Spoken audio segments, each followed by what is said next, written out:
Well, Shastri Bhavan has been partially sealed after a senior government official was infected and tested positive with COVID-19. I am in Delhi on ground outside Shastri Bhavan, the major government building, which of course houses various important ministries and of course the senior official in the Department of Legal Affairs, who is now positive, had last attended office on April 23rd, and then he proceeded for his leave. In fact, gate number 1 and 2, which were very persistently used by the officer, have also been sealed, and the process of disinfecting is of course being conducted currently, and the premises will be partially shut until Wednesday. What you're seeing is a group of cars entering, but the 4th floor is shut, while of course the rest of the ministries are working. The senior official, like I mentioned to you, was part of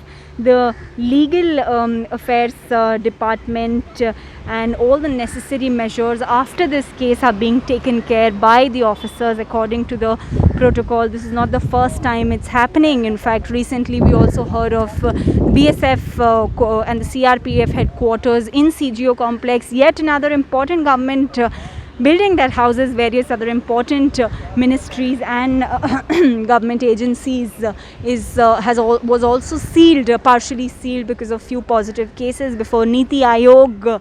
And Rajiv Gandhi Bhavan, which is the aviation ministry, was also sealed because of certain positive cases that were detected. And of course the ministries then underwent a sanitation process, a disinfection process, in order to be sure of reopening them on time. We are reporting from South Delhi. We are reporting from Central Delhi. This is Shastri Bhavan.